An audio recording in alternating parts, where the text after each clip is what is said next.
할렐루야. 오늘도 새날을 주신 하나님을 찬양합니다.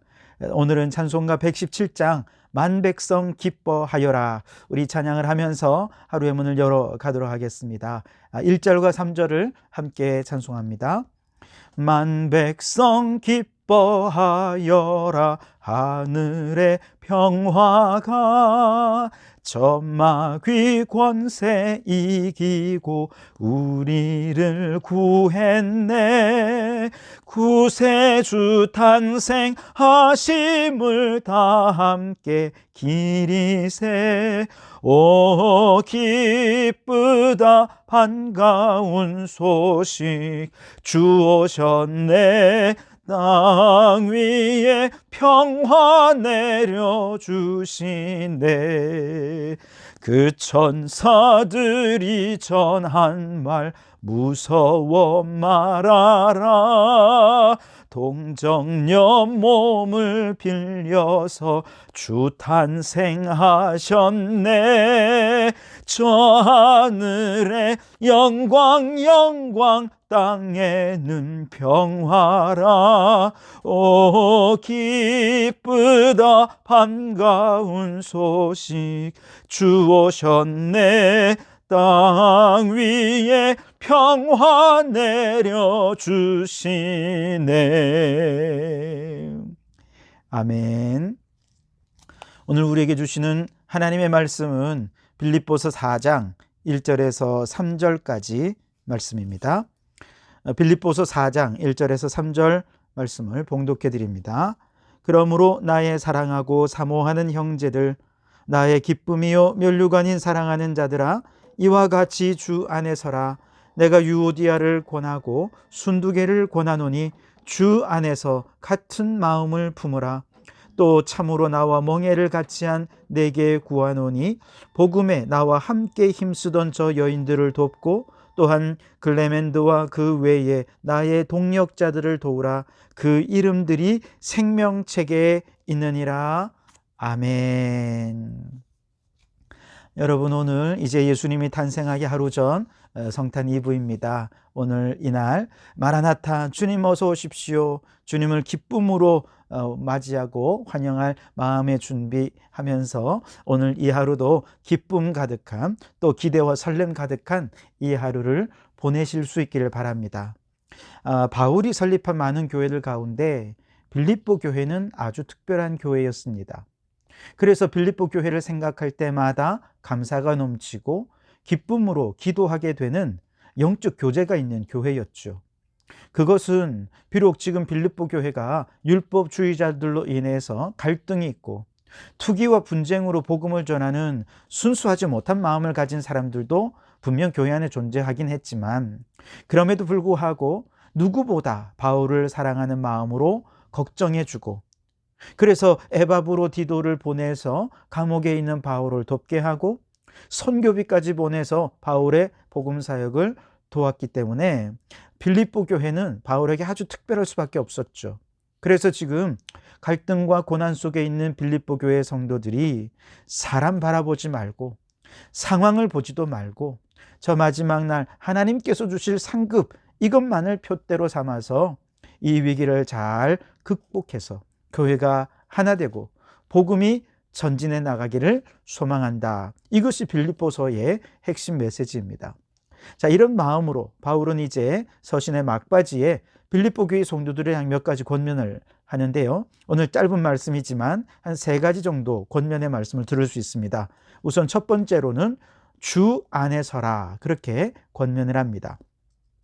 1절을 보시면 그러므로 나의 사랑하고 사모하는 형제들, 나의 기쁨이요 면류관인 사랑하는 자들아, 이와 같이 주 안에 서라. 아멘. 주 안에 서라 라고 하는 이 말씀은 강하고 담대한 신앙을 가지라 라는 의미겠지요. 그런데 그 앞에 바울이 빌립보 교회를 향해 수식하는 말들이 너무 아름다워요. 나의 사랑하고 사모하는 형제들, 나의 기쁨이요 면류관인 사랑하는 자들아. 여기 나의 기쁨이요 면류관이란 말은 나의 영광, 나의 자랑거리라는 이야기가 될 것입니다. 바울은 빌립보 교회를 생각하며 너무 사랑스럽고 너무나 자랑스러운 마음을 이렇게 지금 풍성하게 가감없이 표현을 하고 있는 것이죠. 우리가 사랑스러운 자녀들을 바라볼 때 아이고, 눈에 넣어도 안 아픈 자녀다 이렇게 표현을 하지 않습니까? 아마도 지금 바울이 빌립보 교회를 바라보는 마음이 꼭 그런 마음이었을 것 같아요. 이처럼 자녀들이 너무 귀하고 사랑스러울수록 부모는 자녀들이 잘 되기를 바라는 게 당연한 것 아니겠습니까? 그런데 많은 부모님들이 자녀들이 잘 되기를 바란다는 명목으로 자녀들이 스스로 할 수 있는 것들도 부모님들이 알아서 하는 바람에 자녀들을 망치는 경우들이 많이 있습니다. 바울은 빌립보 교회 성도들이 어떤 교회의 어려움도 스스로 극복할 수 있을 정도로 영적으로 강건하기를 바라면서 주 안에 서라 이렇게 권면하고 있는 것이죠. 어떻게 하는 게 주 안에 서는 것일까? 오늘 1절 앞부분에 그러므로라고 하는 말로 권면을 시작하고 있죠. 그 얘기는 뭐냐면 3장 마지막 부분의 내용을 바탕으로 해서 결론적으로 주 안에 서라 이런 의미라는 거죠. 그렇다면 앞부분의 내용을 보면 주 안에 서는 것이 어떤 것인지 이해할 수 있겠죠. 근데 앞에서 바울이 권면한 것은 어떤 내용이었습니까? 하나님께서 주실 상급을 표대로 삼고 교회의 하나됨과 복음의 전진을 위해 기쁨으로 고난을 감당하라. 이것이 바울이 빌립보 교회에 행한 권면이었죠. 이때 고난을 기쁨으로 감당할 수 있는 내면의 힘을 우리는 단순함의 영성이라 이렇게 말씀을 드리지 않았습니까?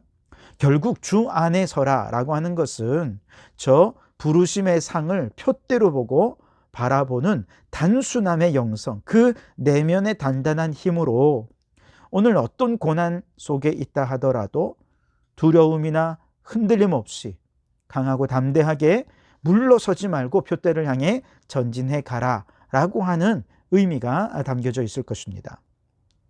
예수님이 그러시지 않으셨습니까?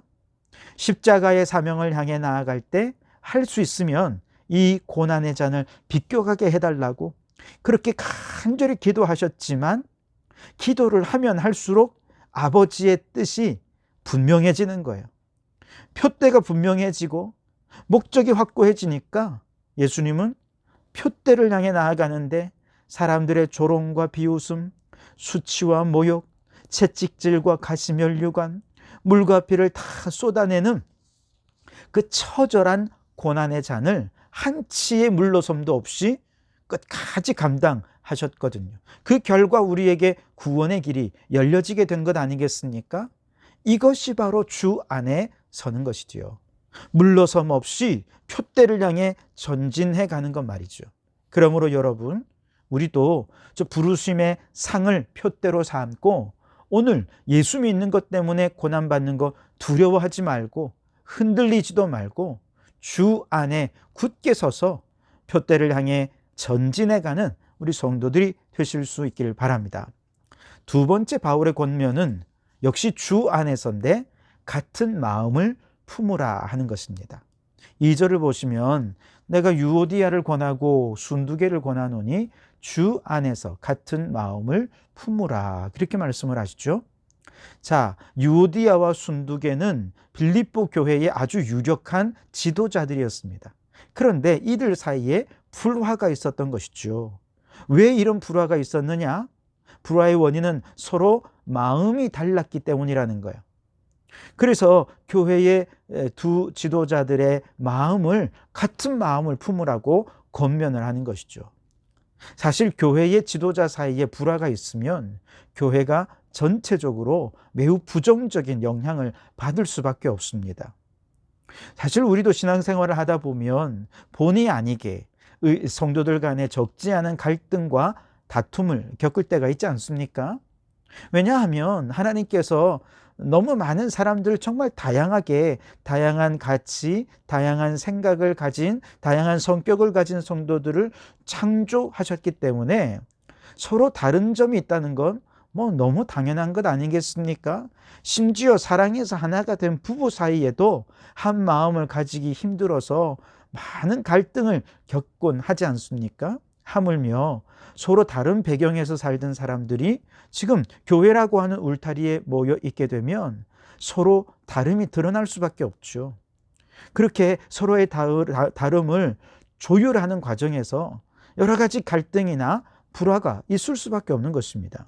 문제는 갈등과 불화가 있는 게 문제가 아니라 이런 문제들은 당연한 것인데 이런 문제가 발생했을 때 어떻게 대처하느냐, 여기에서 신앙인이냐 불신자냐 이것이 딱 차이가 난다는 거예요.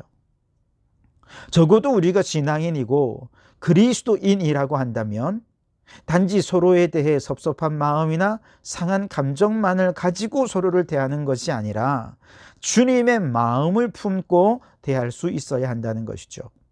왜냐하면 우리가 서로 다른 생각과 가치로 그렇게 살아가던 성도들이 교회라고 하는 이 모임에 모일 수 있었던 유일한 공통점은 무엇입니까?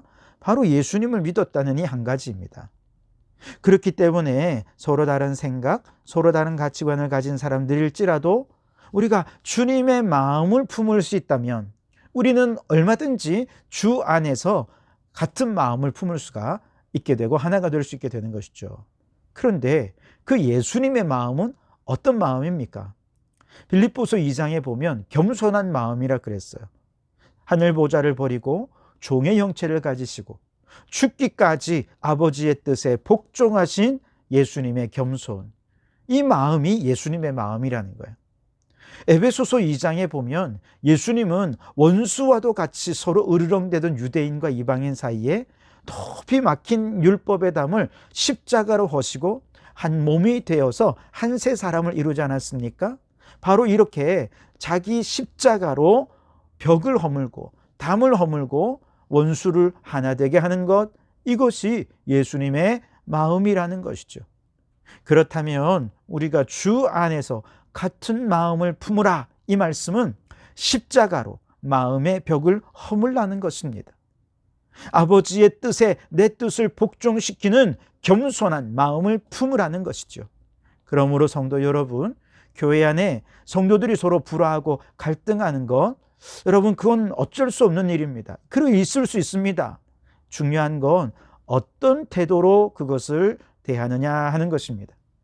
우리가 이런 불화와 갈등이 없을 수는 없지만 그런 갈등이 있을 때 서로 그저 내 감정을 따라서 또 상황을 따라서 대하는 것이 아니라 주 안에서 같은 마음, 예수님의 마음을 품고 교회 안에서 서로 다른 생각과 가치를 가진 성도들이 예수님의 그 십자가로 둘 사이에 막혀있는 담을 허물어서 화목하고 하나 되는 그런 성도들이 되어야 할 줄 믿습니다.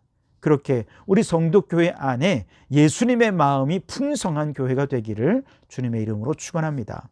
마지막 세 번째로 바울이 권면하는 것은 나의 동력자를 도우라 하는 것입니다. 3절 말씀을 보시면 또 참으로 나와 멍에를 같이 한 네게 구하노니 복음에 나와 함께 힘쓰던 저 여인들을 돕고 또한 글레멘드와 그 외에 나의 동력자들을 도우라. 그 이름들이 생명책에 있느니라. 아멘. 복음을 위한 동력자들 돕고 섬기라는 뜻이죠. 여기서 복음에 나와 함께 힘쓰던 이런 표현이 나오죠. 이 말은 복음을 위해 나와 함께 전투하던, 영적 전쟁을 벌이던 이런 뜻입니다. 무슨 말이냐 하면 우리가 싸워야 할 대상은 교회 안에 있는 성도들이 아니라는 거예요. 성도들은 우리의 동력자들이고, 그렇다면 우리는 서로 하나가 되어야 되죠. 진짜 우리의 싸워야 할 대상은 교회 밖에 사단 마귀들입니다. 복음의 전진을 가로막고 방해하는 세력들이라는 것이죠. 하나님의 통치를 무시하고 이 세상을 불의와 불법, 부정과 부패, 우상 숭배와 죄악으로 물들게 하는 저 마귀의 세력들입니다. 우리가 정말로 싸워야 할 대상은 환경을 파괴하고 하나님이 주신 지구를 오염시키고 자연재앙을 가져오는 인간의 탐욕들이라는 것이죠. 이런 것들과 싸워서 하나님의 나라를 이루는 것이 교회의 존재 이유고 사명입니다. 그런데 복음을 위해 힘쓰고 싸우고 투쟁하는 것도 바쁜데, 아니 성도들끼리 내부적으로 서로 갈등을 하고 다툰다면 마귀가 좋아하는 일 아니겠습니까? 여러분, 우리가 싸워야 할 대상을 분명히 아십시오. 성도는 복음을 위해 함께 힘쓰고 동력해야 할 자들입니다. 그렇다면 동력자들끼리는 서로 돕고 섬기고 하나 되고 하는 어떤 이 일을 위해 힘써야 할 줄 믿습니다. 그러므로 성도 여러분, 오늘 말씀 세 가지 바울의 권면을 기억하십시오. 주 안에 서라. 주 안에서 같은 마음을 품으라. 마귀와 싸워 하나님의 나라를 이룰 수 있도록 동력자들을 돕고 섬기라. 여러분, 이 말씀 마음에 새기고 우리 성도교회가 이처럼 내적으로는 하나 되어 똘똘 뭉치고 외적으로는 마귀와 힘써 싸워서 이 땅에 하나님 나라를 이루어가는 교회가 되기를 주님의 이름으로 축원합니다. 기도하시겠습니다. 주님, 바울 사도를 통해 교회에 주시는 권면을 오늘 우리 교회에 주시는 권면으로 받게 하옵소서. 우리 성도들이 어떤 교회의 어려움 속에서도 주 안에 굳게 서서 물러서지 말고 전진하는 성도들이 되게 해 주옵소서.